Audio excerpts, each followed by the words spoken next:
ਅੱਜ ਦੀ ਕਿਤਾਬ ਇੱਕ ਕਹਾਣੀ ਪਰਾਗਾ ਹੈ। ਇਸ਼ਕ ਦੀ ਨਵੀਂ ਨਵੀਂ ਬਹਾਰ ਤੇ ਹੋਰ ਕਹਾਣੀਆਂ।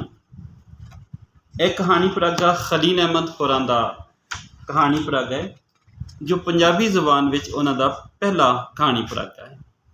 ਇਹ ਕਹਾਣੀ ਪਰਾਗਾ ਮਈ 2024 ਦੇ ਵਿੱਚ ਛਾਪੇ ਚੜ੍ਹਿਆ। ਇਸ ਦੇ ਛਾਪਣਹਾਰ ਨੇ ਕਿਤਾਬ ਤ੍ਰਿੰਚਨ, ਮੀਆਂ ਚੈਂਬਰ, 3 ਟੈਂਪਲ ਰੋਡ, ਲਾਹੌਰ। ਇਸ ਕਹਾਣੀ ਦਾ ਇੰਤਸਾਬ ਉਹਨਾਂ ਕਹਾਣੀਕਾਰਾਂ ਦੇ ਨਾਂ ਜਿਹੜੇ ਕਹਾਣੀ ਪਿੱਛੇ ਟੁਰਦੇ ਨੇ ਉਹਦੇ ਅੱਗੇ ਨੇ।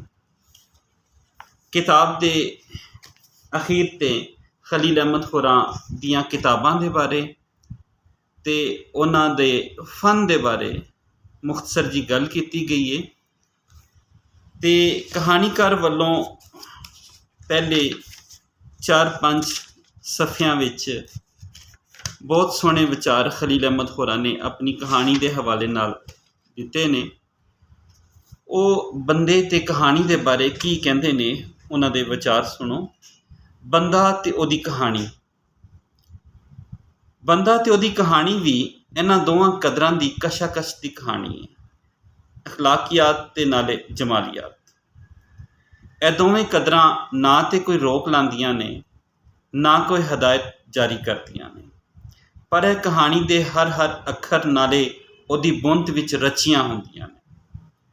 ਇੰਝ ਕਹਾਣੀਕਾਰ ਨੂੰ ਲਗਾਤਾਰ ਸੂਲੀ 'ਤੇ ਚਾੜ੍ਹੀ ਰੱਖਦੀਆਂ ਨੇ। ਉਹ ਕੀ ਲਿਖਦਾ ਹੈ, ਕਿਵੇਂ ਲਿਖਦਾ ਹੈ, ਦੋਵੇਂ ਕਦਰਾਂ ਦਾ ਤਰਾਜ਼ੂ ਕਹਾਣੀਕਾਰ ਨੂੰ ਤੋਲੀ ਰੱਖਦਾ ਹੈ, ਉਹਦਾ ਹਸ਼ਰ ਬਰਪਾ ਕੀਤੀ ਰੱਖਦਾ ਹੈ। ਇਸ਼ਕ ਦੀ ਨਵੀਂ ਬਹਾਰ ਵਿੱਚ 26 ਕਹਾਣੀਆਂ ਨੇ।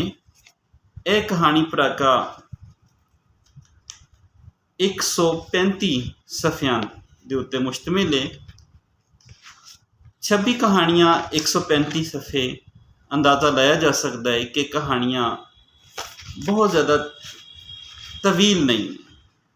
ਕਹਾਣੀਕਾਰ ਨੇ 3 ਤੋਂ 4 ਸਫ਼ਿਆਂ ਦੇ ਵਿੱਚ ਆਪਣੀ ਕਹਾਣੀ ਮੁਕਾ ਦਿੱਤੀ ਹੈ ਅਤੇ ਉਸ ਵਿੱਚ ਕਹਾਣੀ ਦੇ ਫਨ ਨੂੰ, ਕਹਾਣੀ ਦੇ ਤਕਾਜ਼ਿਆਂ ਨੂੰ ਪੂਰਾ ਕਰਨ ਦਾ ਪੂਰਾ ਯਤਨ ਕੀਤਾ ਹੈ।